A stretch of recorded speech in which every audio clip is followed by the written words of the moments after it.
Okay, today begins the actual work of making the suit of armor. Specifically, we're going to be making Arthur's armor from Excalibur, and as Terry explained, he's going to be making a bespoke suit for me. It just happens to be out of metal, and the first step is to measure me and build the patterns for the dozens and dozens of pieces that will create my metal shell.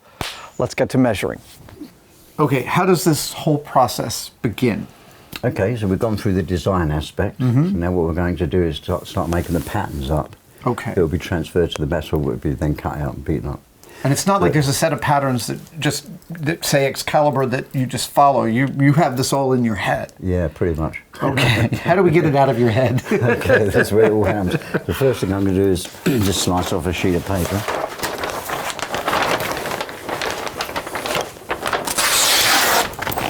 What I do is I fold the paper in half.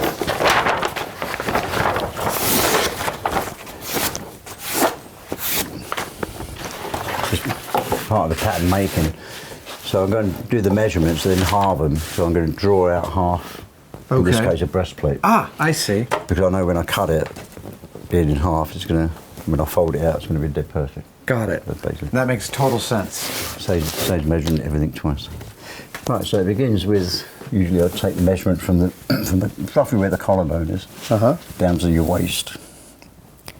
And it usually, almost certainly every time, unless you're absolutely enormous, it nearly always is 18 inches. Really? Yeah.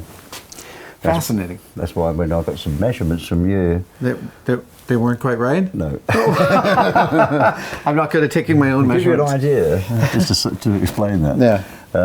On the back, which should be slightly longer to there, your waist, which is, in this case, 20 inches. You had 25. I don't know what I was thinking. So your waist, according to you, is there. What was I thinking? I have no idea how I did that. Maybe I was holding the tape measure the wrong way. Possibly. It happens. So we take it roughly from the collarbone, more or less the line of a T-shirt. And that's really so the neck clearance, or when you bend forward, your neck's not going to cut into it. Oh, okay. So we take that to the waist. So I mark that off on the paper. So that gives me the depth of the breastplate. Okay. I'll then take the chest measuring, and it's going to come roughly halfway through there to there, which is 21 inches, which is 10 and a half. And I just judge that through experience, I suppose. So I know that's roughly a chest measurement. It's going to be through there. Okay. I'll take your waist measurement.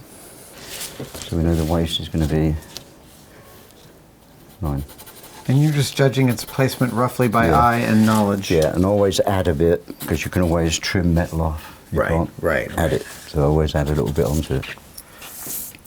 Another measurement I will do is from the shoulder, again to the waist. In that case it's 23. So if I take that from the waist up through to the shoulder, I know that's roughly going to be the length through there. And again, this is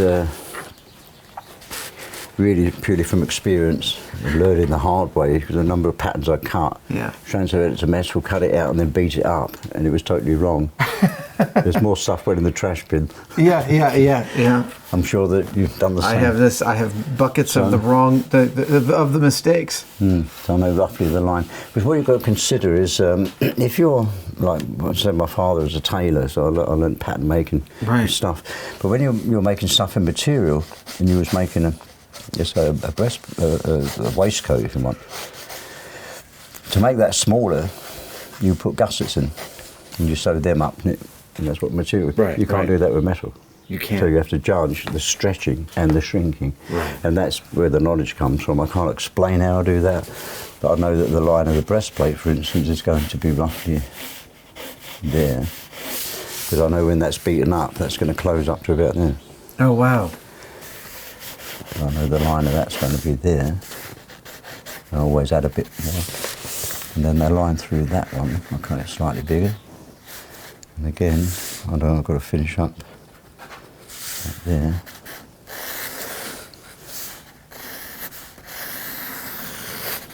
So I know that's roughly the line. And we know that one's the waist and that's that. So we come down to there. So you're going to give me the next line. And again, because it's going to be beaten, this line here is actually, once it's beaten up, is going to be there. Oh, it's going to be right, because you're stretching it. And and I can't put a gusset in to make that, so I've got to judge all. And it's just a matter of cutting that out.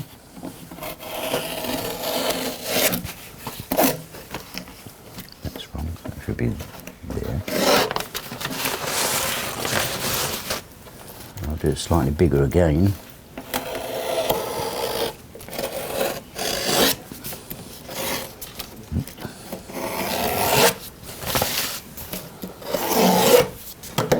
And even there, you were changing some of the dimensions that you'd drawn once you'd seen some of the other ones. Yeah, I can see when things are wrong, and so as soon as I see it, I know it needs more. And all of that is based on doing it the hard way. Yeah, just experience it. It's learning by your mistakes. Yeah, basically. Yeah. How else you learn? That's exactly how I learned. And, oh no, that's going to be the breastplate.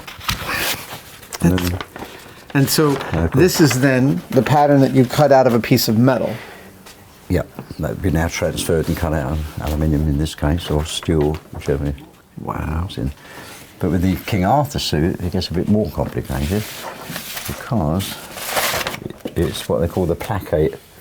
So it's made in two halves. It's that second sheet here. A bit like Gothic armour, yeah. And am I right that Placket was because of the advent of guns? Like it was an extra layer to help stop bullets? Not really. Oh. It was more to do with flexibility. Oh, interesting. Yeah, okay. They did actually move. Ah. I don't always make them move because, to be honest, it's not really necessary. Yeah. But again, that was more to do with fashion rather than functional design. So armor went through phases of fashion, just like clothing. Yeah, if you does. look at all armor, Gothic is very wasted. It's very ornate, very fancy, very fluted, lots of stuff, beautiful stuff going on. It was fashion. And the same with the feet of a Gothic armour, you notice that they've got very long pointed toes. And if you look at their shoes, they were the same. And they were very long. In fact, they used to tie the toe up with a piece of string to the knee to keep the toe up when they were walking. When they were really? When they were in banquets or leisure or whatever, they had them down. It's a pure fashion thing. And the same with the Elizabethan breastplate. You know, if you look at Gothic, I'll quickly draw a Gothic, very wasted. Had the placket, and sometimes they put 2 or 3 plackets on. And these were often chiselled and engraved, so they became very fancy. They had a very fancy finial put on there. Then they put all these flutings in it. They'd have a centre line, these would be fluted. So it's all very much a fashion thing, and very wasted, so the tassets and that came off. Very pointed, and that was kind of a Gothic breastplate. Roughly that. So what is more complicated about the King Arthur breastplate? It has a placard, so how does that change the breastplate design? Because it's made in 2 halves, you have to then judge. Oh, you have to make a second pattern. No, I can do it from the same one, but that's just, again, judgment. But I was going to say, but with that one Gothic, if you took a Elizabethan breastplate, of what they call peace cod, and Elizabethan was, again,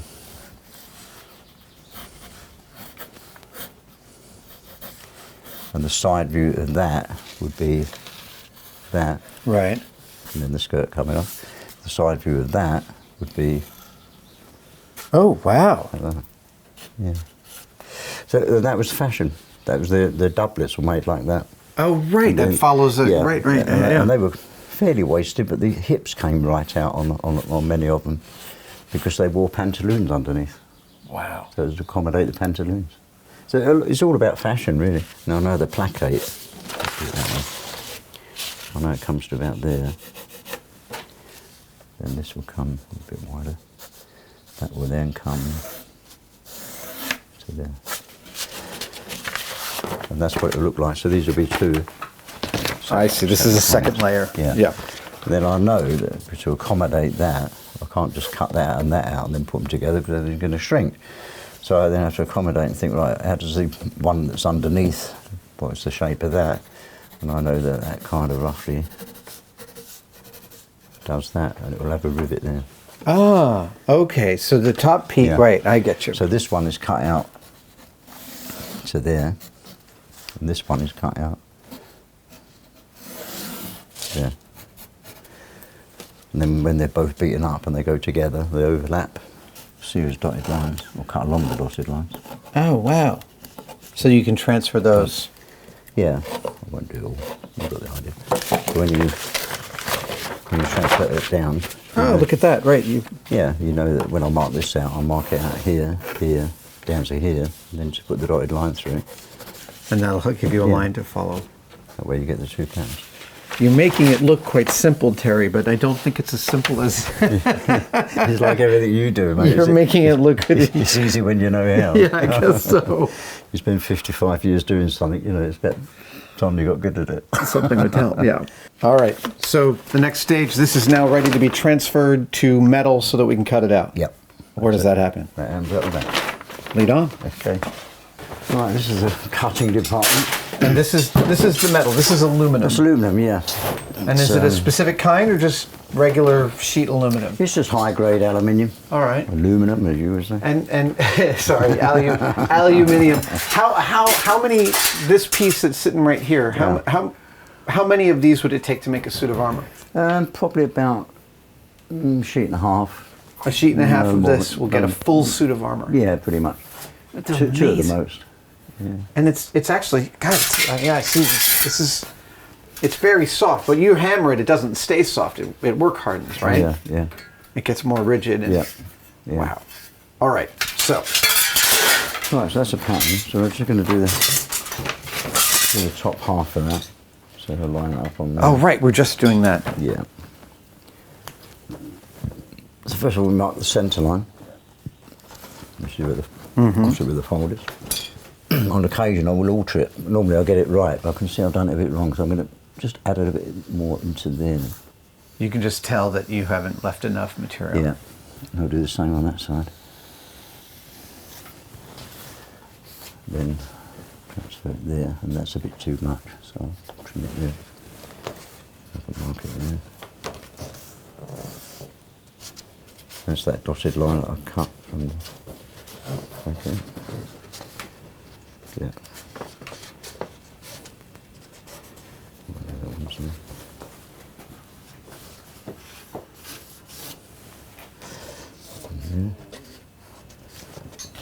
I love the idea that your dad was a cutter. And there's so much crossover between this process and making clothing. Yeah. Yeah. And that's the center. All right. How does this? We use tin snips. Yeah. I'll tell you what. I'm going to cut a bit of this, and I'm going to let you cut a bit. Okay. Absolutely. So it's really just following it along, and as you're cutting, always push the shears into it like that. If you don't, you'll finish up with if you start doing that sort of thing, you'll finish up with lots of horrible, nasty barbs. Oh. And they're very spiteful, and they hurt. So you're pushing as you're cutting. Yeah. So you cut, push. It's like sliding it, keeping it in that groove. And it's, you know, you can get really quick at it. I'm doing it slow because I'm demonstrating. Wow. But normally I would do it that quick. But you can, because of the angles of these, you can get around really tight curves. Huh. But you can get pretty quick at it. So, and never go right to the end of the cut. Always stop about there. Never go there. Because then it creates a little dent and a little crease. Oh, yeah. And that makes it harder to follow up to it. Do you want to cut around that bit? Yeah. Pushing, slicing. Yep, that's pretty much it. Take your time, you ain't got to be as fast as me. That comes with practice. Oh man, you made it look so simple. This is... Oh, these are wonderful cutters. Yeah, you get yourself some. Yeah. Careful. Yeah, I see what you mean by that, not getting that burr. Yeah, that's basically the way it's done. And again, you just put it around. And you do the same on that one.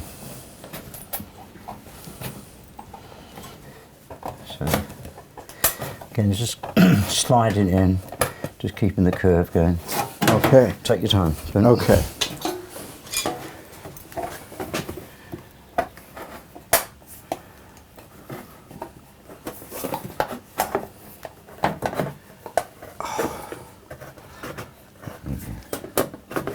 You're getting quicker already. Look. I am. I feel it. neater. You're an excellent teacher, Terry. Yeah, you're a good pupil. Right now, yeah. Gotta, you can just come straight across there and into. Oh, okay, yeah. There you go. There we go. That's it. That's it. That's going to be on you in a minute. I think. I generally get rid of the sharp edges, corners. just 'cause they can tend to dig in you. Okay, so the next step for this piece of metal is shaping. Yeah. But there's over 100 pieces of metal that have to get cut out in order to make a suit. That's when you start feeling it just there. Oh, you'll either burn? Yeah. Okay, so we need to make some more patterns. Just flex your arm as though you're... Yeah? Yeah. No, just Show me. Right, you see that little muscle there? Yeah. Right, you watch this. That's the one. You ready?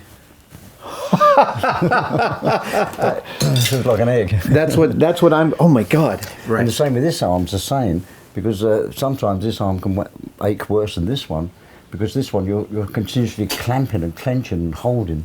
Just to cut out every one of these. This hand often does more work than that one. Wow. Because you're holding something very solid. This one, you're just waving your hands. So, I get it. I'm getting it. It's starting to sink in. yeah. So we transfer this now to beating it up. Okay. Which is this way. Okay. All right, I have been measured. I have been patterned. As with any costume, the patterns are super important. And I have been taught how to cut the aluminum, which is no easy task, and there's a lot to do. So I'm going to get back in there and get started cutting out all the chunks for this suit.